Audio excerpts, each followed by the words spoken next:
two, one. Hello, ladies and gentlemen, and welcome back to another exciting film journey here on Delusions of Grandeur. I am one of your hosts, but today we are going to be going on about an independent film that was brought to our attention by our good friend Boris here. And Hi. this is a film that is, I believe it's on Amazon that you can buy it, but it's on Tubi for free. And I believe it's on Plex at this moment as well.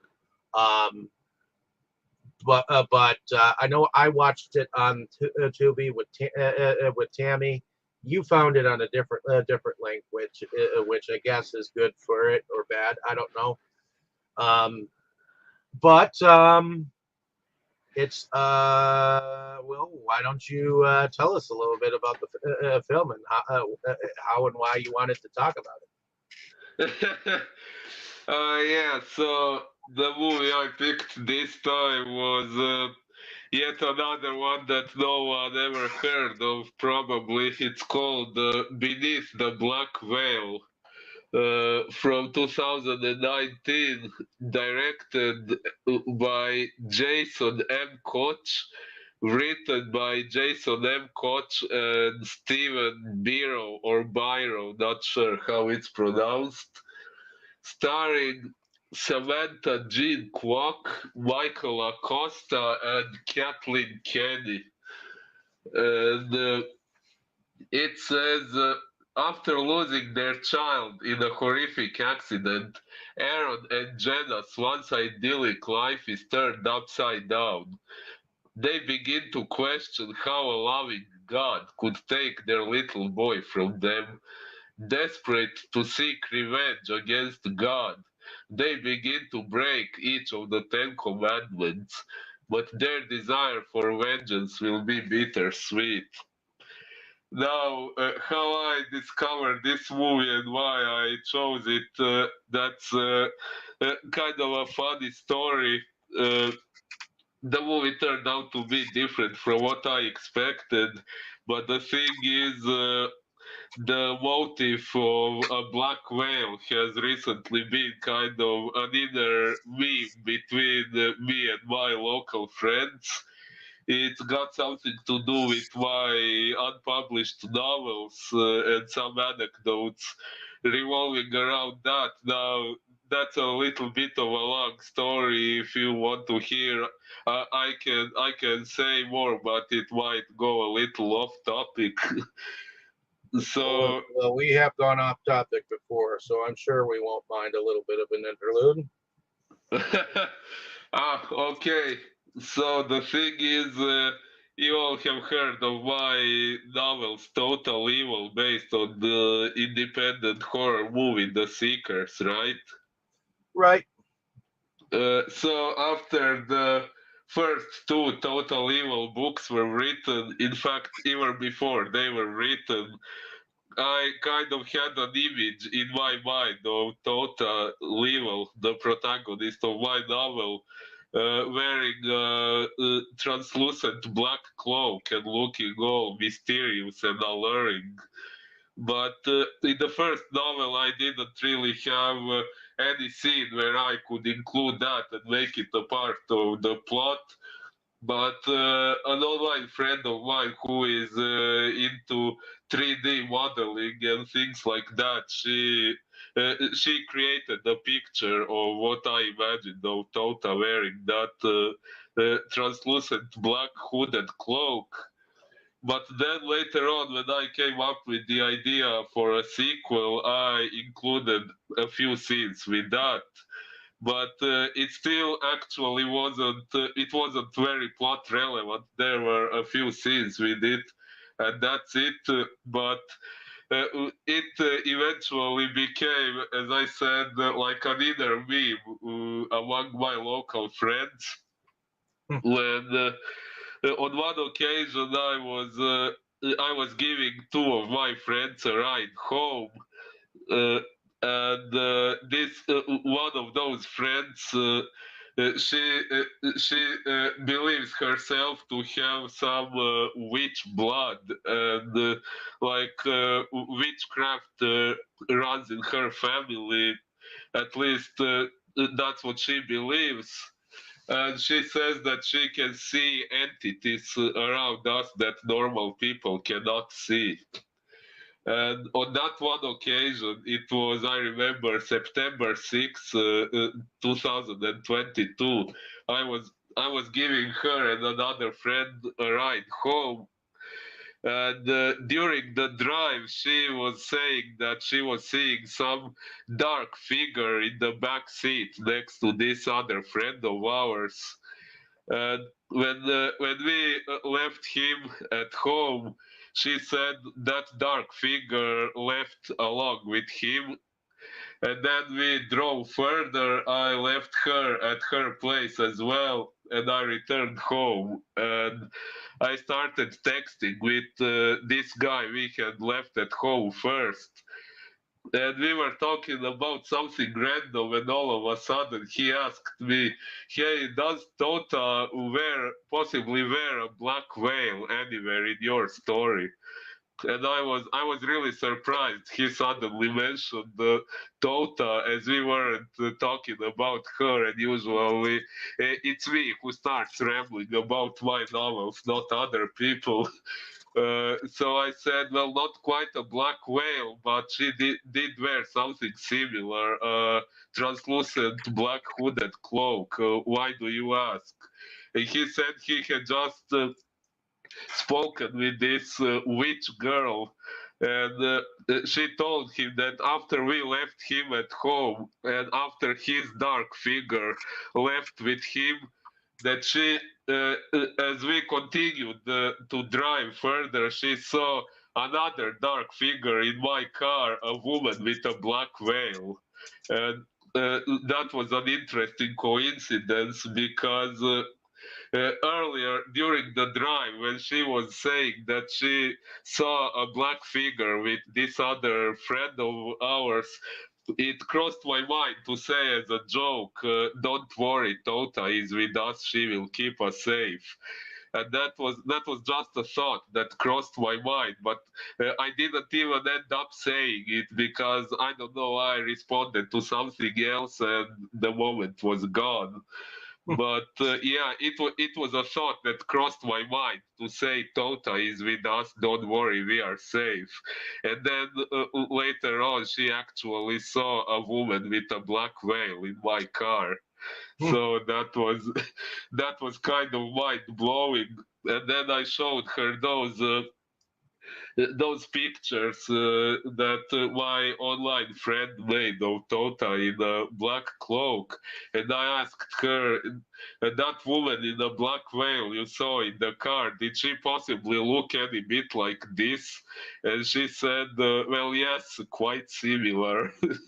So that was kind of a mind-blowing experience. Now, some people, when I share this anecdote with some people, they often say that she was making it up, that she doesn't really see any entities. I I don't know.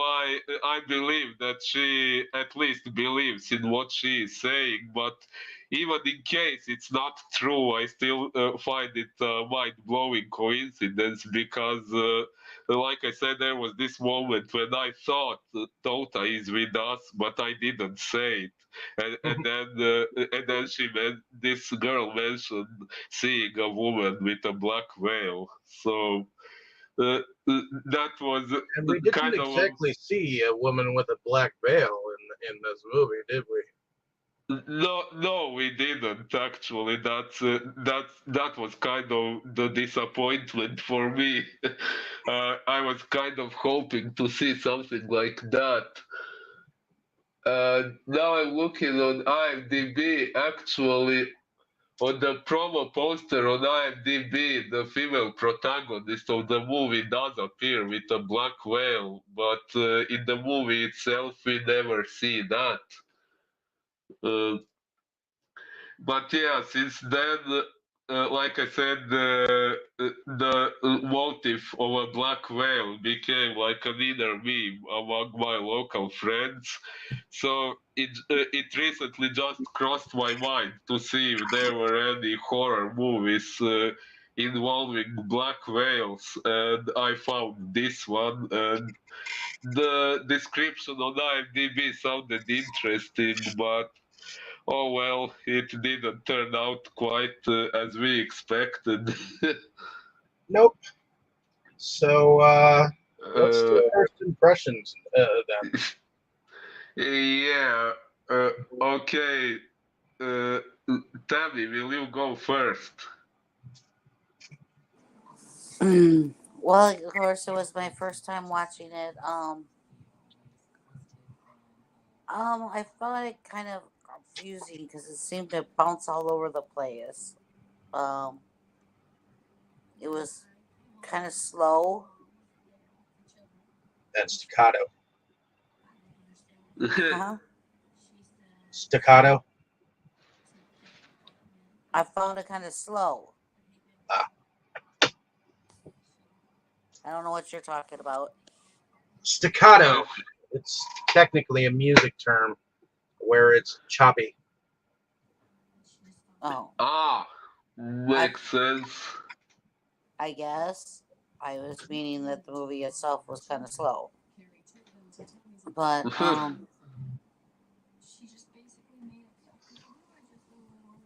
I don't know. In a way, it was kind of hard to follow because at one point they're where she works, then they're back at the here, then they're over here, then they're then this is it just kept like bouncing around, and it was kind of hard to figure out, I guess, uh, how mm, maybe uh, how the I don't know if you want to call it the possession or whatever totally came about. So, uh, yeah, actually, that was one part that confused me too.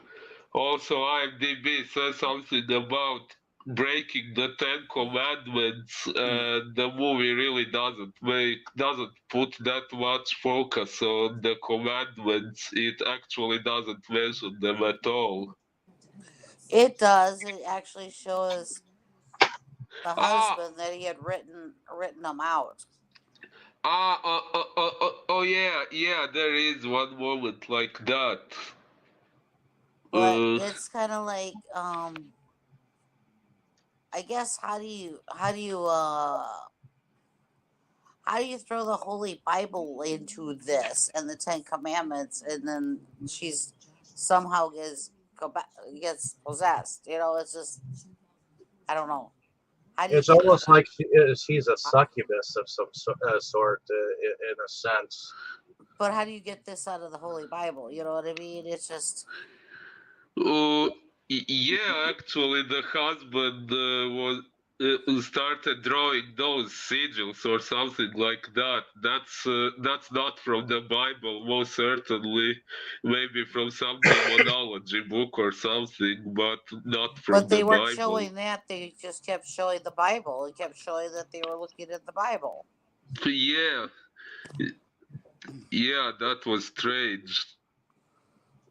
So I don't know. I mean, it really. I don't know how to say it. It really didn't do much for me because it just, sorry. That's fine. Like I said, I also had different expectations from this movie. And what about you, Dave? I'm sorry, Tammy. Are you done with the first impressions, or did you want to add anything? I'm done. Okay. What about you, Dave? Well, I'll be honest. I actually know of the work, the previous work of this Jason M. Coch. You called it Coach, but I know it as Coch. Um, Uh, Oh, so it's pronounced differently from how I said it. Yeah, but that's besides the point. Um, I know Dire Wit films. I collected most of the Dire Wit films, and Dire Wit films has a variety of films. Jason M. Cock, well, he's directed a couple of films before this. I know I have them in my collection. I just haven't watched them. One of them that really had several like different numbered releases was Pigpen, and I know it to be, from what I gather, a very extreme gore film. And I Phew. believe that there is another one that is a feature. I think it was called The Seventh Day, um, which was his previous feature before that. And his partner, I believe, it goes by the name of Mark Culgrave. And he's got some other um, films. Let me see if I can find where I saw it before. Yeah, Dire Wit Films. Okay, yeah, Pigpen it was his, and Seventh Day it was also Jason M. Cox. But Pleasures of the Damned, Mutantis, Driven to Succeed, and Isle of the Damned are all Mark Colgrave. Now, I had been explaining to you a little bit before the co-writer of this film, Stephen Biro, whichever you want to call him. Now he is the main dude behind Unearthed Films. So seeing his name on this, they must be friends of some sort to be able to write it. It's just that probably at the time he said he could like direct it, Jason M. Cock. So um, that being as said, I thought this film was very staccato. I mean, at first I thought they weren't ever going to show anything of what happened to their kid. I mean, it's a couple that has have a kid, and all of a sudden their kid was playing with an airplane, and you heard a sound like the screeching of tires, and you just saw them looking in that direction. And at the time, I was thinking, well, what the fuck happened? Um, because there was no toys laying about to show that the kid had been playing with anything or that anything had happened. That because all of a sudden it said 6 months later. Well, It was only. I mean, it was only after they were showing like the relationship with the father, as he was like, um, evidently he was obviously didn't know how to deal with what went on and whatnot. And he turned to religion or whatnot, you know. But yeah. it was only later that they went and did some flashbacks about what actually happened and showed some of the body, and I was like, oh, so finally they had the budget to show what happened to the kid. Only like it's like 3/4 of the way through the film. So it's like, why couldn't they show some of the flashbacks of that earlier and then return to it later as well? Although that would have made this film even slower.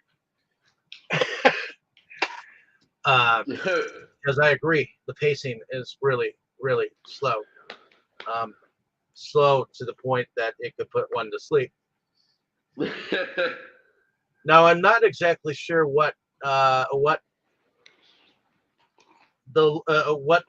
wife's company did. I was unsure what they do, but her boss, or not boss, it sounds like she actually had a stake in this company, like she had put money into it. Oh yeah, at first I had the impression that she was just an employee, but then later on they said something about her investing money or something like that. I don't know. At the end of the I think it's a massage therapist type of a thing. okay, I wasn't sure because they didn't exactly make it like known exactly what Yeah. they do. Like because it was all over the place, I wasn't sure exactly entirely what was going on, and I'm gonna have to say that I was not a fan of it. But there were some moments like there were some shadowy figures that I liked.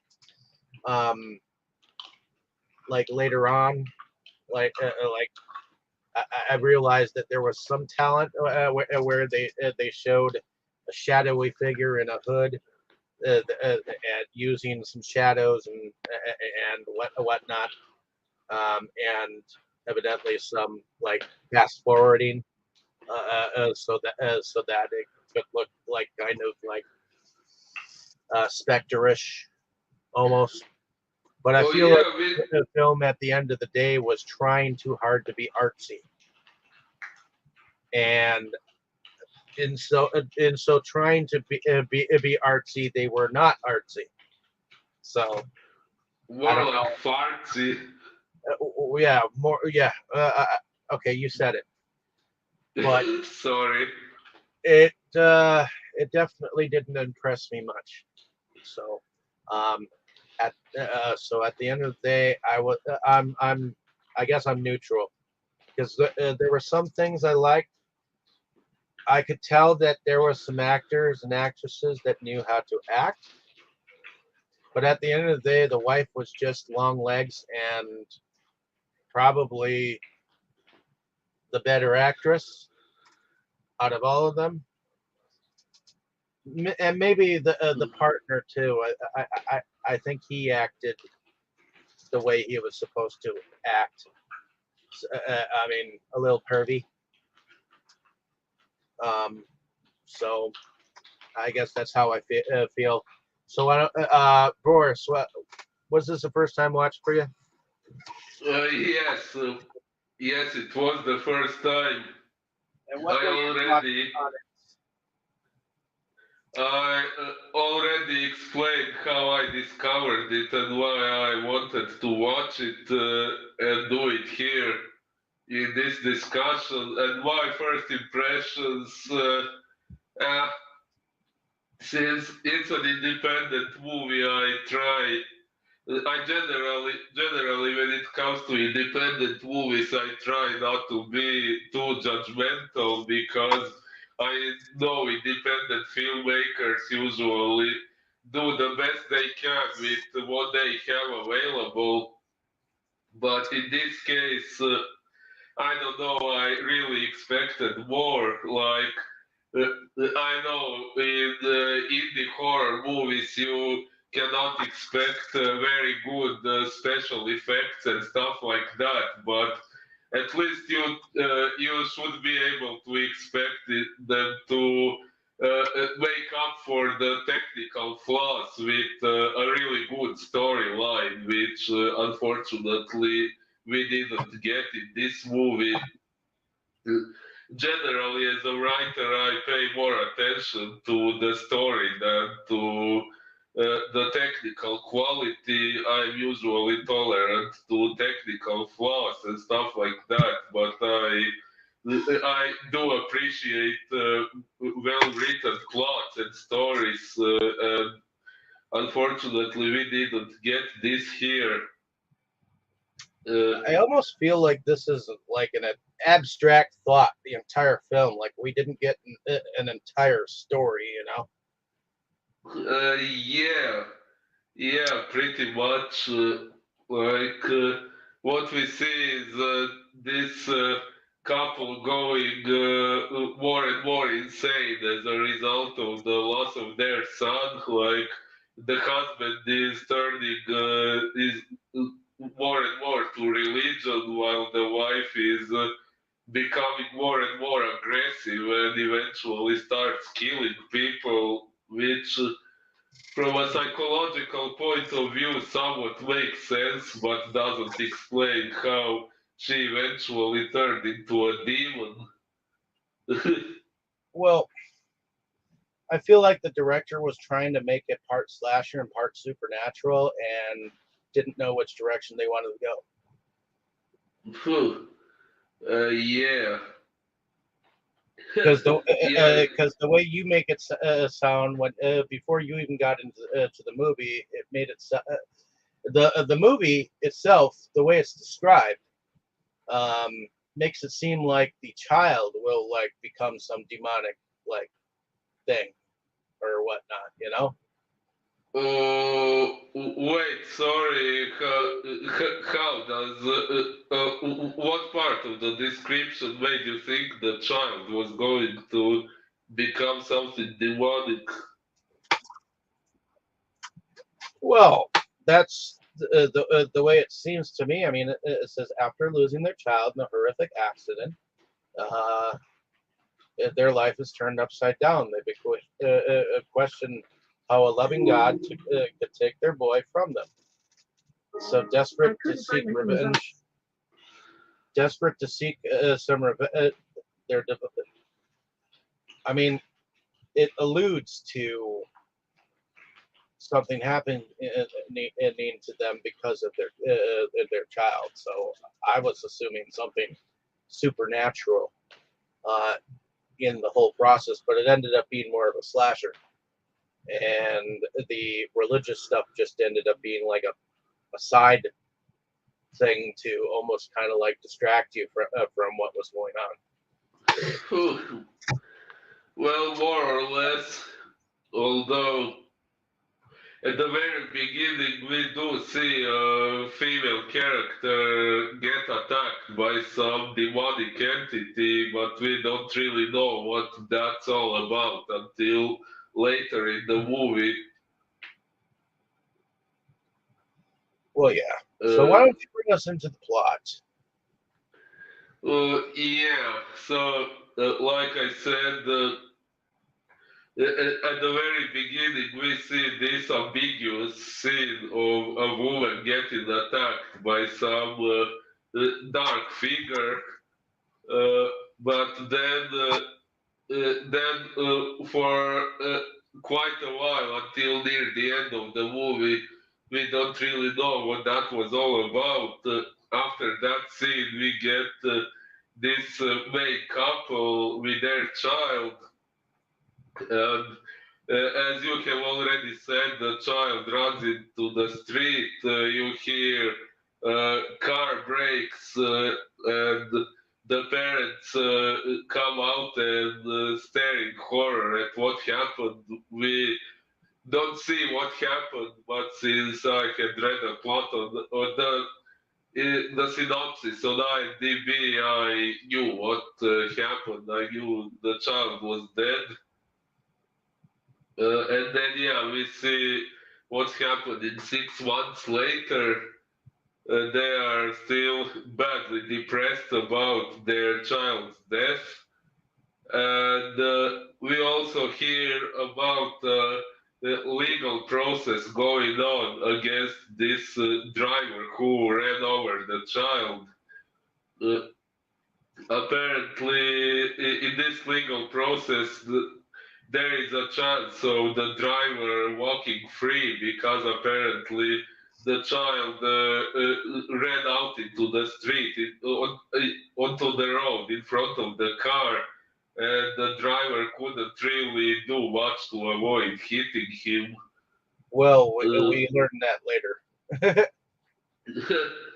yeah, Uh, It wasn't but exactly revealed to us that's what happened at uh, first. yeah, it wasn't revealed exactly, but it was said that the driver was trying to defend himself that way, and that it might work for him. And or at least I think they said something like that in a phone call the woman was having, and Yeah, and I think she explained it to the husband afterwards, didn't she? Um, uh, a moment because they basically dropped the charges and found him not to be guilty. yes, yes, something like that. Uh, and yeah, that really infuriates them both. Maybe the wife more than the husband, and she finds herself wanting to take justice into her own hands, and she suggests to her husband that they should kill the man who killed their child. Mm, and there Well, is yeah, some. that's what the wife comes up with as a plan, or maybe it's the husband who suggests it, but the wife, the wifey, is the one that seems to be all gun ho about it. Uh, yeah, there is some discussion going on, but eventually they agree they will do it. Of course, on their way out to go do it, they're accosted by a uh, apparently religious man who seems like he's kind of a vagrant with a cane, and he throws the book at them, the supposed Bible, and he warns them about their sins and all that jazz. What did you think about that dude? Who he was quite weird. He also apparently somehow knew that they had lost their child, and that was why they were about to do something bad. Uh, and what kind of bothers me is that we never found out who he really was and how he knew their history and all that. I think he was just supposed to be some mysterious stranger who might have been trying to prevent, uh, you know, anything bad from happening. And there always seems to be someone who seems to be able to predict the future and try to stop what's going on. Sometimes, and I think that's just what that figure was supposed to be, just a premonition of doom. Yeah. And be Uh, careful what you wish for. And he basically put the fear of God into the husband because the husband kind of shrunk back and began reading the Bible obsessively. And then Wifey Poo was unable to get him to, uh, help her with her plan to rid the man who killed their son off the face of the earth. yeah. Uh, what do you think, Tammy? Do you have anything to say about this beginning? Well, I guess I agree with David that it would have been nice to. We realize something happens to the child, but it takes like three-quarters of the movie to figure out what really happened to the child. You know, and I understand that the parents were grieving, but I don't know. I guess I don't see how things got so turned around and everything.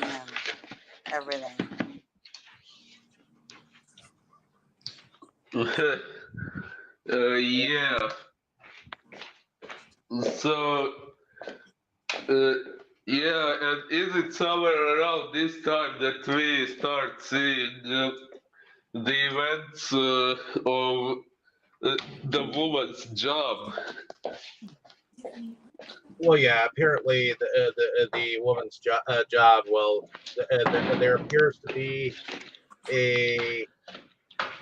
I'm not sure if he's a janitor or just someone who helps with filing things or whatnot. But there seems to be a young man who seems to be have a flirtation going on with one of the new hirees or whatnot.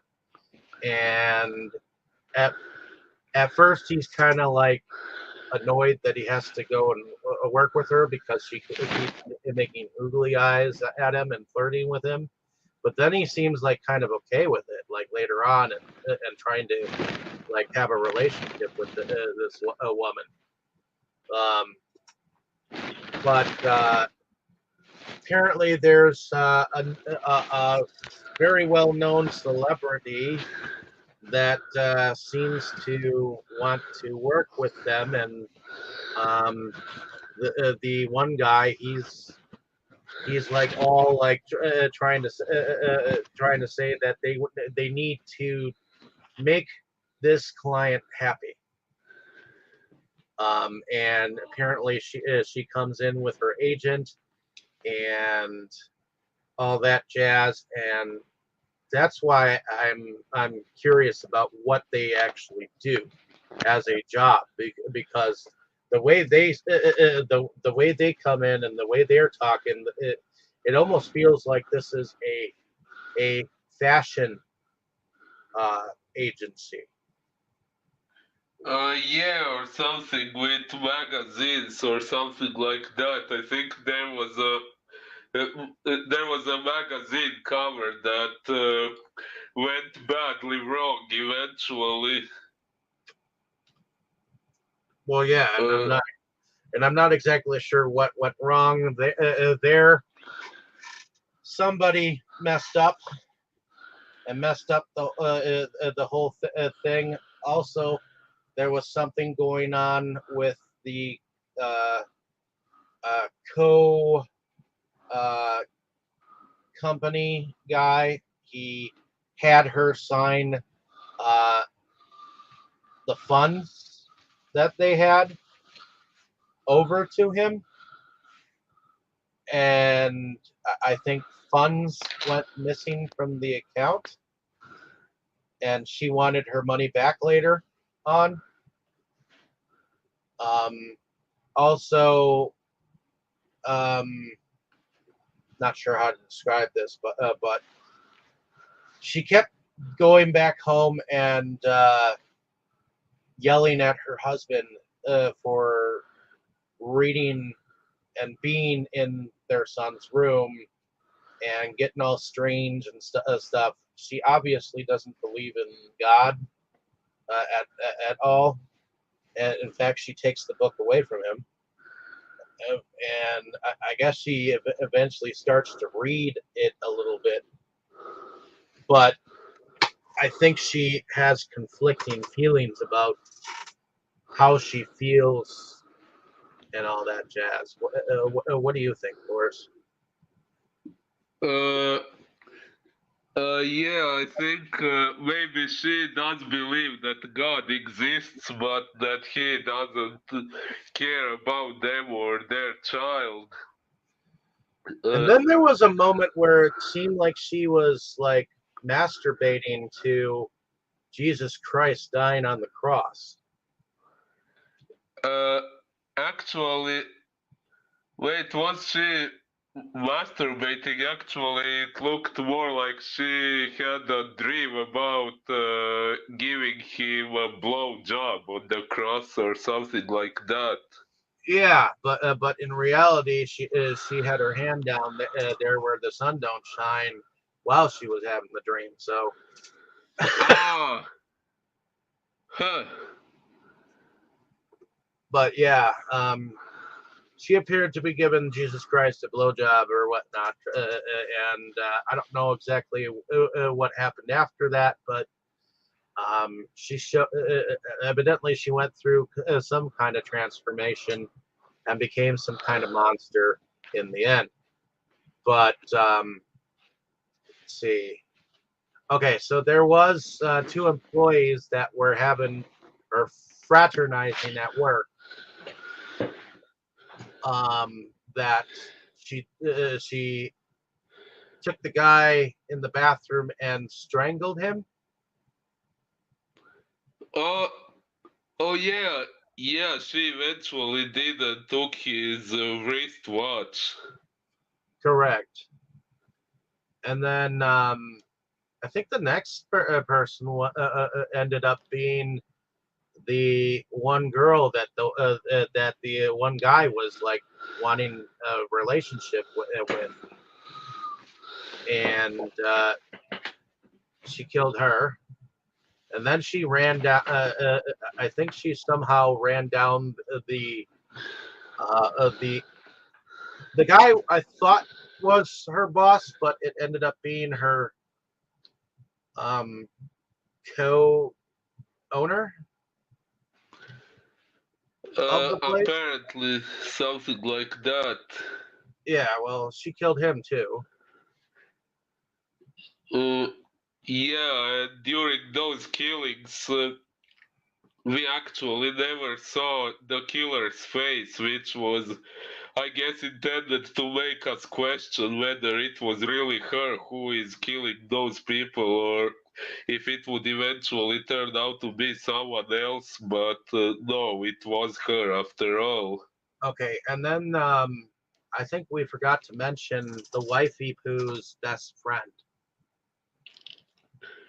Oh, yeah, yeah, she's like trying to help her through the whole thing, like trying to provide her with emotional support, which at first kind of seems to work, but later on, Jenna is becoming more and more hostile towards her, and eventually this friend just uh, doesn't want to deal with it anymore.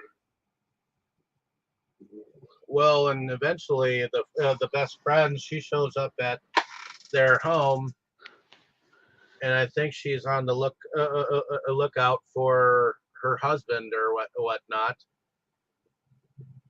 or looking for her. I'm not exactly sure why. Tammy, well, what did you think about the best friend?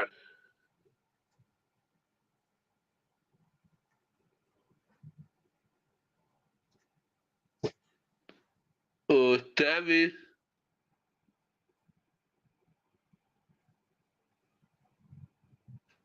Tammy, hello. Yeah, yeah. What did you think about the best friend? Um, I think she meant well. You know, They, it's like they she didn't kept exactly like, show what went on with her, did they? well, we kind of got uh an idea of what happened at the end, kind of, yeah.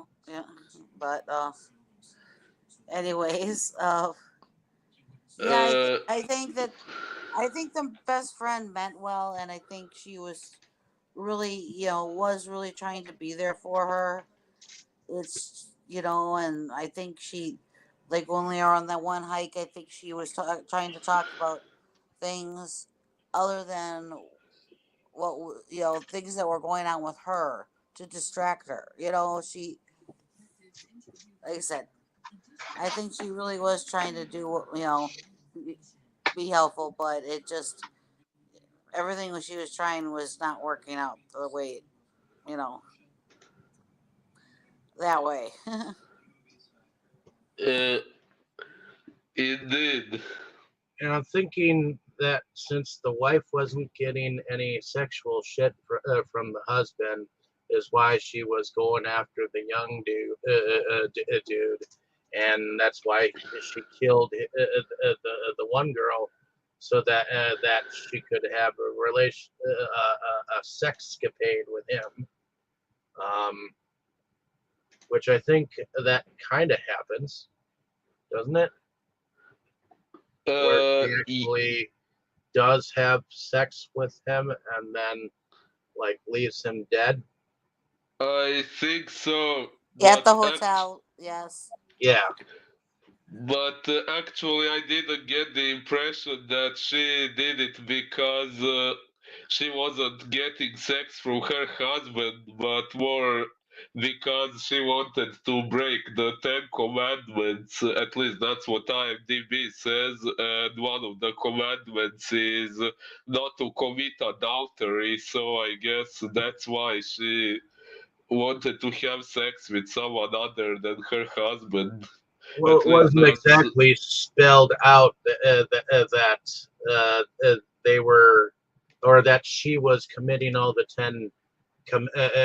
commandments. So I guess if you really wanted to look at it, thou shalt not have no other gods before you. Thou shalt not take the name of the Lord's name in vain. I mean, these are some of the Ten Commandments, and I'm not exactly sure it started, if they started breaking any of them at all.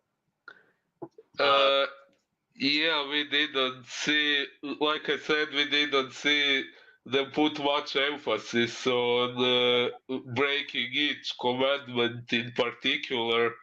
But yeah, we did see her commit murder, which is against one of the yeah, commandments. that thou Then shalt not kill, and thou shalt not uh,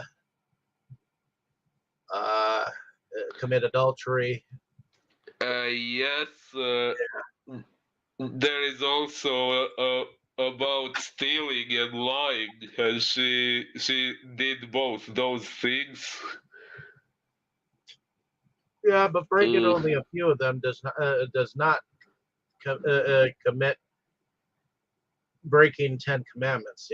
So I was hoping that more of a, like, maybe if a police a person got involved and started realizing that, oh, this person is actually committing or or breaking these commandments or whatnot, but there was no like mystery involved. So I, I almost feel like it could have gone that way, but it did not. Instead, it was just kind of like a slanted view at okay. Um, the only reason why we know the Ten Commandments are even involved are because it's talked about in the explanation on IMDb. You know, well, yes, indeed. but Uh, what exactly happens towards the end here? uh, so after Jenna has killed quite several people from her job, including the co-owner of the company. She goes after the man who ran over her son, and if I remember correctly, she kills him He too. showed up at the home. Oh yeah, yeah. At one point, before she came to kill him, he did visit her. Yeah. Uh, and yeah, he was apologizing for what she did, and she was saying things like, "You cannot possibly imagine how I feel." Uh, but yeah, at that point, we don't really see much happening about that.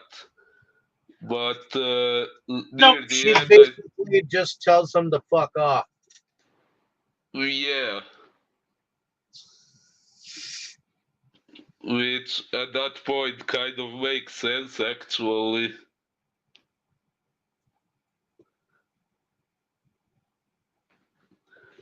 Well, yeah, technically, the whole reason why uh, the kid died is because the parents weren't looking uh, when they should have been. You know, although it didn't Yes. take long for the kid to go from the back of the house to the front, did it? Indeed, wasn't the kid actually supposed to go to school or something like that? I'm not sure. Yeah, they were supposed to take the kid to school, but while they were talking, they told him to take the airplane inside the house and play in there while they were talking. They were having breakfast.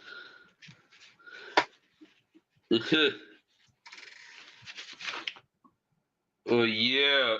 But Uh, if you let kids uh, go and play on their own, sometimes they go in places that you don't want them to do because they are distracted with their toys and they're not really looking up. It's kind of like teenagers with their cell phones these days.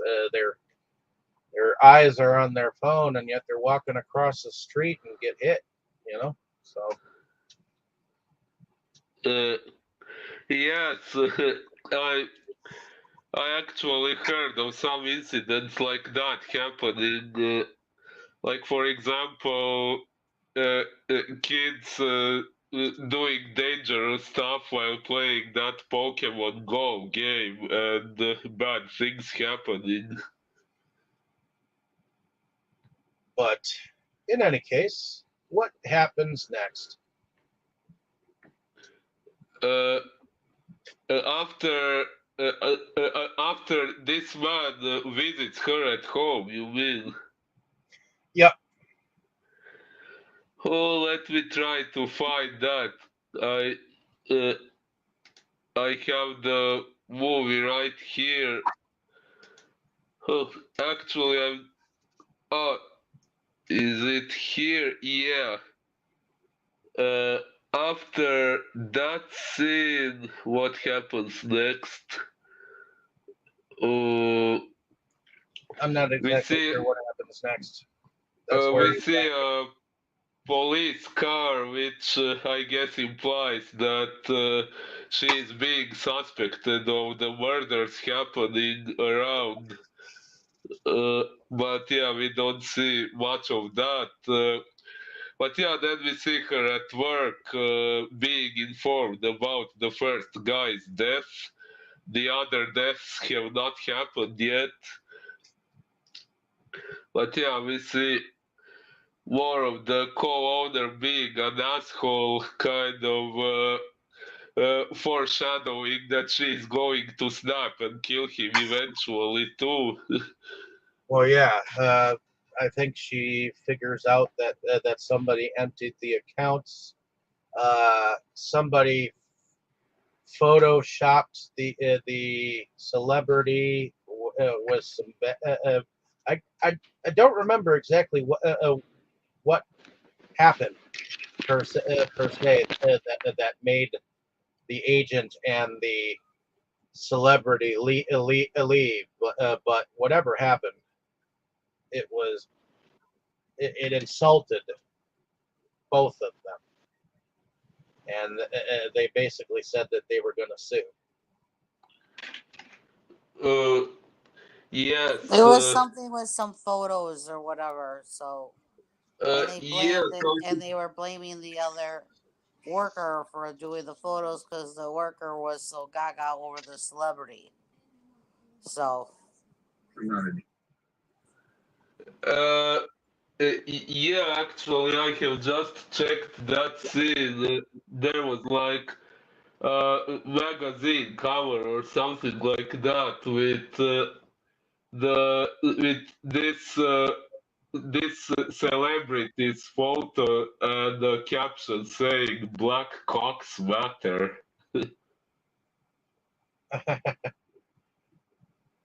But Uh, what happens in the end?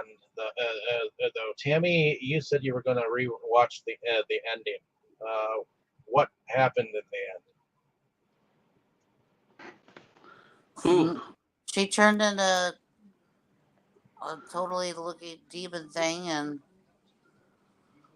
killed the, was had sex with the, was having sex with that young worker and killed him, and then went back to her house and um Uh, she also and killed the driver who ran over her son. yep, well, yeah, they got, she went over to his house and they got in a huge fight and everything, and um she ends up killing him. Then she went home and um the best friend um was trying to ask if that was her and what was going on, and the husband was all freaking out, and because she sprays some liquid out of herself onto the friend, and the friend like totally disintegrates. Oh yeah. So I think the husband ends up dying too. yeah, I believe so. Yeah, I think so too. Did anyone get the Uh, impression that the friend might have actually been having an affair with the husband at all? No, she just came to check on things because she couldn't get a hold of either one of them. Okay, yeah, I didn't get the affair impression.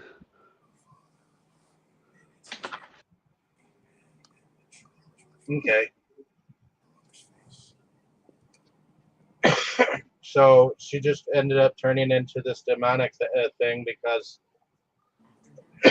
she definitely didn't believe any of the crap that the husband was saying. She just went to total annihilation, and that's some people. I guess the end of the message is at the end of the day, some people go past the point of no return and don't come back.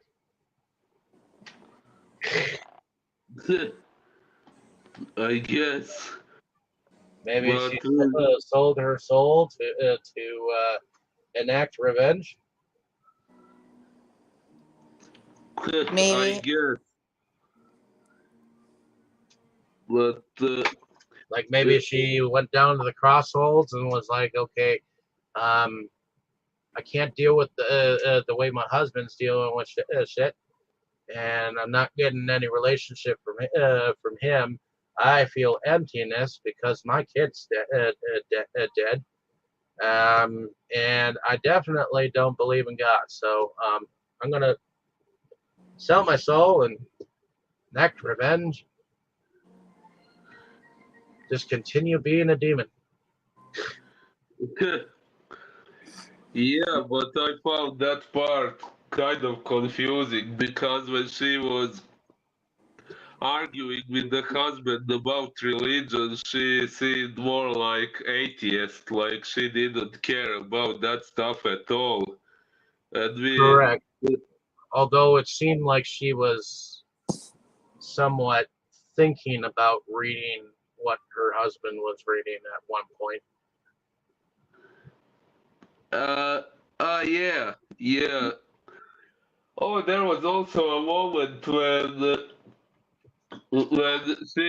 she did say like that when she did speak as if she did believe in God, and she said that maybe their son's death was her fault because while she was pregnant, she uh, for some time she wished she could abort the child or something like that. Yeah, she did say something like that. When the child was inside, she wished that she could have like aborted it before it even happened. Like she did not. She was having feelings of hate towards the child um, while she was pregnant. But I have a feeling that once once once those feelings subsided and once he actually came out of her her stomach and everything, and they began having a life with him. I'm sure those feelings subsided because she fell in love with him, and all that jazz. Well, definitely, yeah. She wouldn't have been so depressed about his death if she hadn't started to care about him. But at the end of the day, this is a confusing film because I don't think it knows what it wants to be. It's kind of an animal that just isn't exactly. Um, I don't think it was entirely finished. I feel like there is stuff missing from it. Like you only see part of a thought, and it seems like they weren't sure what they wanted the movie to be, and because Good of that, it's point. a confusing mess about what's beneath the veil. Since there was, Yeah, I guess I'm sorry to the say that's Mr. Byro, but um, I'm not exactly sure that this movie was interpreted right. So,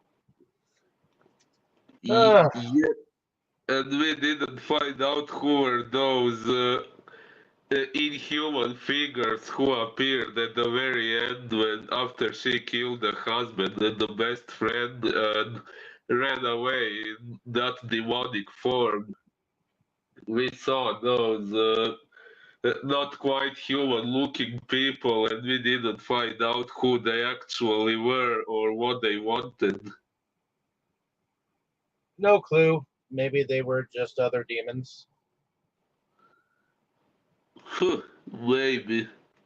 But at the end of everything, They look what? like the demons that she like was dreaming about, or it almost seemed like she was in a dream sequence or whatever at the one point, and she was dreaming about Jesus and everything, and there was the demons.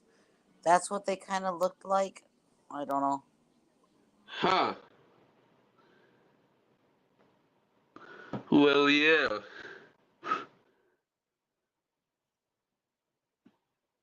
Uh,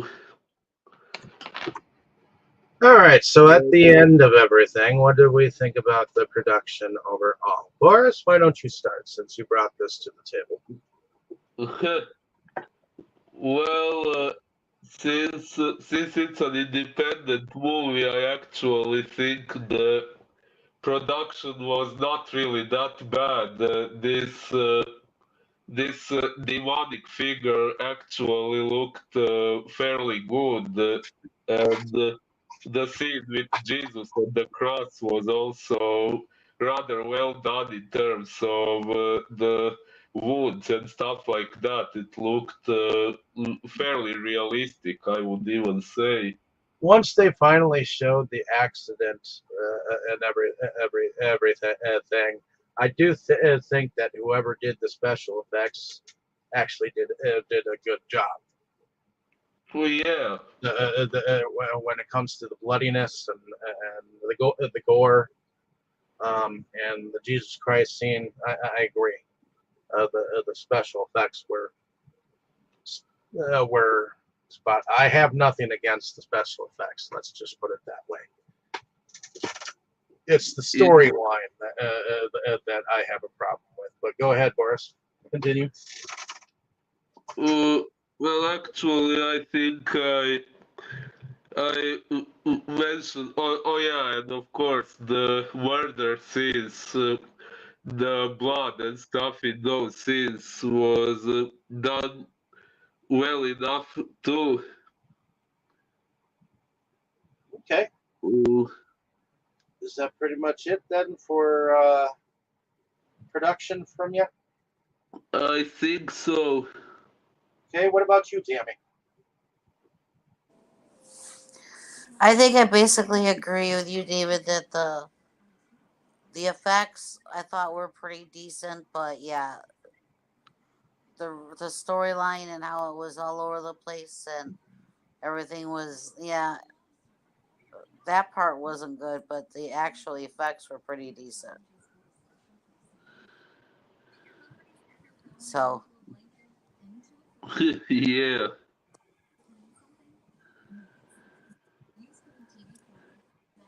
okay. Mm, So, and what about you, Dave? Do you have anything to add about the production? Oh well, as far as production goes, like I was saying, I think that the special effects, I don't, I don't have anything bad to say about the practical effects that had to do with this movie. I don't think that. I think it's because the effects were practical is why it was even semi-watchable. But if you just go by bread alone, that's not enough. um, Even though I know the husband took and broke bread with Jesus, but that being said, the storyline was all over the place. I wasn't sure where it was going, and when you make it all artsy like that, with like some fucked up shit with Jesus and all that jazz. Okay, yes, I do think that was an extreme moment. I don't mind that a moment because I know what they were trying to do, but you have to have a storyline that people will be able to follow. It cannot be that staccato. If it was about the Ten Commandments, you should spell it out a little bit more. Like make an investigation into the murders or something like that. So that it's more like a more like a detective thing, you know, um, instead of making it like two different animals and expecting people to swallow it, you know. So Indeed, we did see some police cars and something like that, kind of implying that the murders were being investigated, but we didn't really get much insight into that. and I'm trying to see if it shows if there was someone behind uh, the special effects. Special effects. Okay, Marcus Coch. Okay, he's related to Marcus Coch.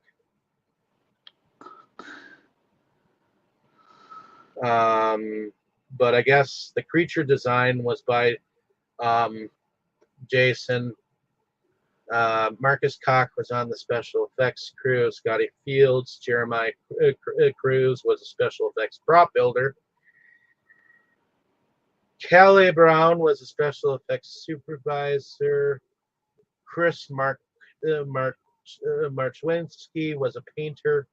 Amber Murray was a special effects crew, and then there was a special effects coordinator under the name of James Ojala. So I think they did a fairly decent job on the effects.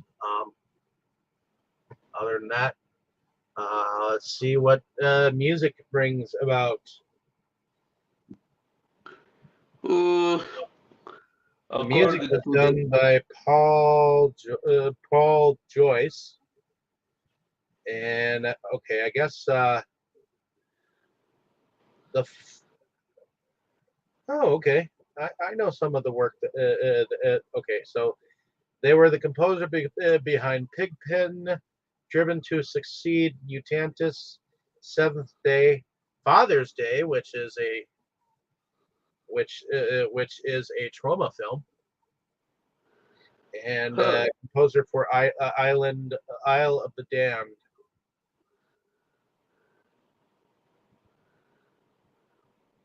Yeah, Father's Day was directed by Adam Brooks, Jeremy Gillespie, and Matthew Kennedy.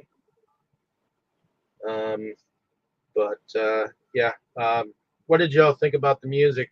Did y'all even notice it? Well, I noticed there were a few songs. The credits actually list three of them. Well, they sounded decent. Nothing special, but okay.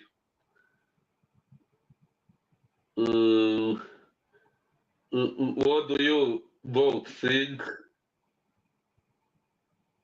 Tammy, did you notice the music at all? Not really. Sorry. That's okay. Uh, So, alrighty. Well, let's go into favorite scenes and our favorite characters. Phew. Boris, since you brought this to the table, um, oh, did you have a favorite scene and or favorite character? Well, the favorite character would probably have to be Jenna. Kind of difficult to choose anyone else, even though I had different expectations from her character. She was still the most fleshed out one. Uh, and my favorite scene, well, I guess, okay, even though technically it maybe wasn't the driver's fault after all, I kind of did enjoy the scene when she came to kill him. Uh, because I don't know, I could imagine that feeling of justice it gave her when she did it. It was also kind of the most the combination of the movie. Okay, even though after that she went killing the husband and the best friend who had done nothing wrong, but yeah, this part when she kills the driver, that would probably be my favorite scene. Uh, what about you, Tammy? Um, I really didn't have a favorite character scene. I was just trying to watch it. I'm sorry. That's okay. Did you have a favorite scene? Uh, maybe The the ending end. credit. Maybe the end. Seeing her, when she's in the demonic form was kind of cool. Oh, well, yeah. Yeah, it was cool. Okay. So, I think my favorite character was the uh, old guy with the cane who threw the book at them Interesting. How come? because none of the other characters intrigued me enough. Even though I could tell some of them were okay actors, um, I'm not sure. I I'm pretty sure the main actress definitely sold her role as like the CEO of this company, uh, and whatnot. She was pretty to a certain extent. Um, I do think that the character transformation into the demon wasn't a bad thing. Neither was that sort of like sexual dream about Jesus Christ, which I think that might have been even though I am a Christian and I do believe in the Lord Jesus Christ, I do think that that scene was my favorite scene. Uh, Oh, Other than that, uh, yeah. Um, there was this film rides on bread alone. Let's just put it that way. Yeah. Well, fair enough. But other than that, did anyone else have anything else to add? I don't really think so. Alrighty. Well, hopefully you ladies and gentlemen have enjoyed the discussion of this movie. Only one person has critically reviewed this on IMDb, so hopefully this will give you a little bit of an insight into the movie from some avid film lovers.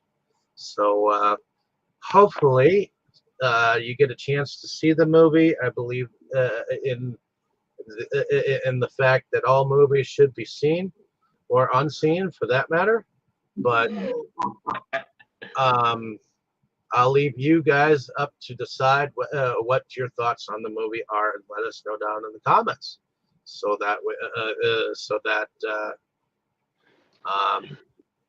you know, I'm glad that we actually saw the movie, and I do think that it needs to be analyzed or whatnot. Maybe there are some things that the director wished that they could have gotten on screen. I don't know, but it was hard to understand this movie for myself at the end of the day, and I'm not sure that the vision was exactly portrayed. So, like, share, and subscribe.